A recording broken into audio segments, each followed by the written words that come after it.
अस्सलामु अलैकुम। मैं Nusrat MET higher secondary school Sopore से 9वीं और 10वीं जमात की उर्दू मुअल्लिमा। जैसा कि आप सब जानते हैं कि आजकल की जो हालात है उसकी वजह से शोबा तालीम काफ़ी हद तक मुतासिर हो गई है, तो स्कूल इंतजामिया की तरफ से वीडियो लेक्चर्स का आगाज हुआ। तो चलिए हम अपने मौजू की ओर आते हैं। आज का जो हमारा मौजू है वो है गज़ल। आपको बता दूं कि आपकी किताब में मौजूद शायरी का जो हिस्सा है उसमें गजल पहला मौजू आता है, जो कि 9वीं और 10वीं दोनों जमातों के लिए जरूरी है। गजल में बहुत सारे शायरों के बारे में जिक्र आया है जिनका हमें पढ़ना है, जिनकी तशरीह, जिनकी अशार हमें पढ़ने हैं, लेकिन उनके बारे में पढ़ाने से पहले मैं आपको गजल के बारे में ही जानकारी देना चाहूंगी कि गजल होती क्या है, ये किस जुबान का लफ्ज है, इसकी इब्तिदा कहाँ से हुई और गजल का पहला शेर क्या कहलाता है, गजल का आखिरी शेर क्या कहलाता है। ये तमाम चीजें हम आज पढ़ेंगे, इसलिए 9वीं और 10वीं जमात दोनों के लिए ही जरूरी है। पहले बता दूं, पहला जो है गजल जो है किस जुबान का लफ्ज है, तो गजल अरबी जुबान का लफ्ज है, जिसके माने हैं औरतों से बातें करना या औरतों की बातें करना, यानी हुस्न व इश्क की बातें करना, प्यार मोहब्बत की बातें करना, तो जिसको हम गजल कहते हैं। लेकिन एक और रिवायत ये है कि एक और रिवायत के मुताबिक इसके ये भी माने लिए जाते हैं कि जब शिकारी कुत्ते हिरन के बच्चे को शिकार करने के लिए दबोचते हैं तो हिरन के मुंह से निकलने वाली दर्द भरी आवाज को गजल कहते हैं। आपको बता दूं कि अरबी में हिरन को गजाल कहते हैं और हिरन के मुंह से जो दर्द भरी आवाज निकलती है उसे गजल कहते हैं। गजल में इश्किया बातें बयान की जाती है, यानी बुनियादी तौर पर गजल में इश्किया बातें बयान होती है, लेकिन आहिस्ता आहिस्ता गजल में हर तरह के मजामीन दाखिल होते गए, जैसे कि हम कह सकते हैं सियासी, समाजी, माशी, इखलाकी, इंसान की खुदा से दूरी, दीन व मजहब वगैरह हर तरह के मजामीन आहिस्ता आहिस्ता गजल में दाखिल होते गए और आज हम ये कह सकते हैं कि गजल हर तरह के मजामीन जो है उस पर गजल लिखी जाती है। पहले मैंने आपको बोला कि गजल अरबी जुबान का लफ्ज है, तो इसकी इब्तिदा भी अरबी शायरी से हुई, लेकिन उर्दू में गजल फारसी से आई, तो फारसी में इसका जो मफहूम था उसको उर्दू में भी सामने रखा गया। गजल में मजामीन की कैद नहीं, यानी अभी मैंने आपको बोला कि हर तरह के मजामीन गजल में दाखिल होते गए, यानी इसका मतलब ये हुआ कि गजल में मजामीन की कोई कैद नहीं है। उसी तरह अशार की तादाद भी मुकर्रर नहीं है, यानी गजल जो है उसमें कितने अशारों की गजल लिखी जाए उसकी कोई भी तादाद मुकर्रर नहीं। हाँ, जो गजल है आमतौर पर 5 से 19 अशार तक की गजलें होती है, लेकिन कई गजलों में इससे ज्यादा अशार भी मिलते हैं। गजल का पहला शेर मतला कहलाता है, जिसके दोनों मिसरे हम काफिया व हम रदीफ होते हैं। बात करते हैं पहले काफिया और रदीफ की। काफिया वो अल्फाज होते हैं, पहले बता दूं काफिया का मतलब होता है पीछे आने वाला, तो काफिया हम आवाज अल्फाज होते हैं, जैसे आना, जाना, ताना, बाना, या हम कह सकते हैं कि नाम, जाम, इस तरह के अल्फाज जो हम आवाज अल्फाज होते हैं उन्हें काफिया कहते हैं। और रदीफ वो अल्फाज होते हैं जो अशार के आखिर में बार बार दोहराए जाए। रदीफ जो अल्फाज होते हैं वो मुस्तकिल होते हैं, ये तब्दील नहीं होते। काफिया जो होता है ये अशार के आखिर में लेकिन रदीफ से पहले आता है और रदीफ काफिया के बाद आते हैं। तो मतला पहला शेर हुआ, तो पहले शेर के दोनों में से हम काफिया व हम रदीफ। गजल का आखिरी शेर जो होता है वो मक्ता कहलाता है।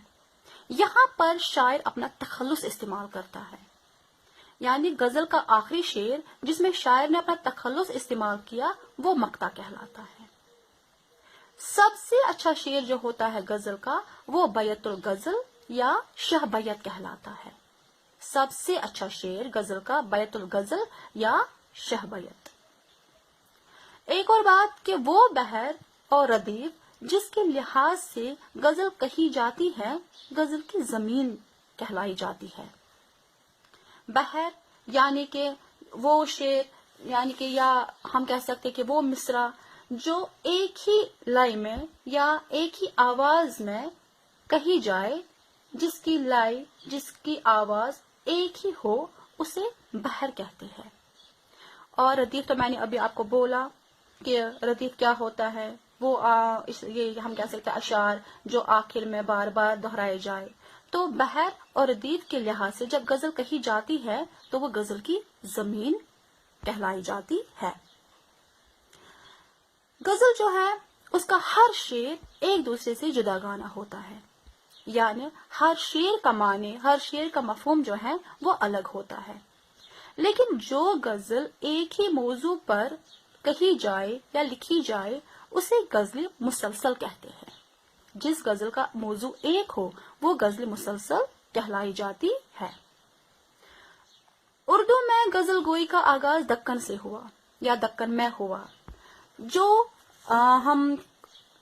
ہم کہہ سکتے ہیں کہ قطب شاہی اور عادل شاہی دور سے غزل جو ہے وہ لکھی گئی۔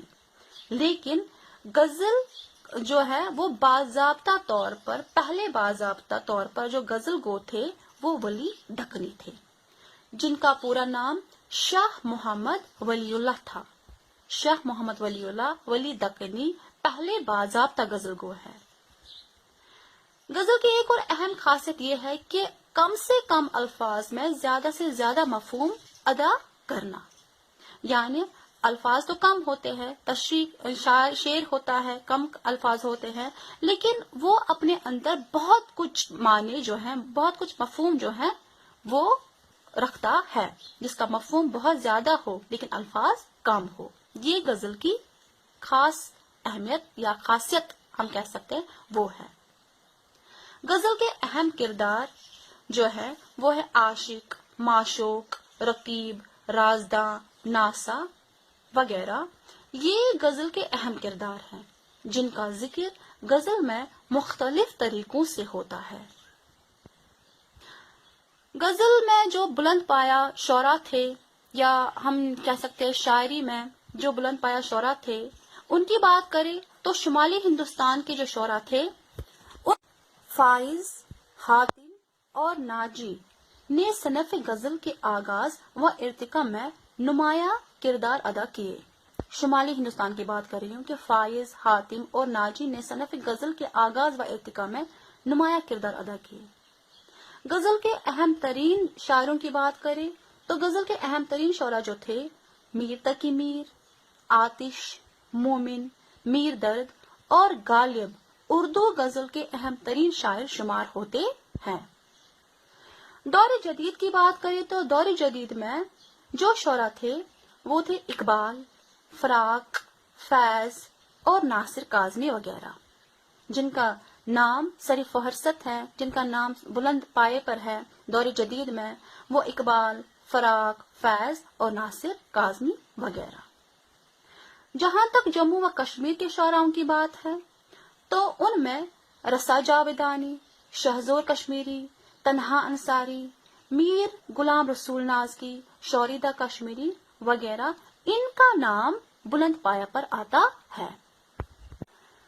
تو بچوں، آج میں نے آپ کو غزل کے بارے میں تھوڑی بہت جانکاری دے دی۔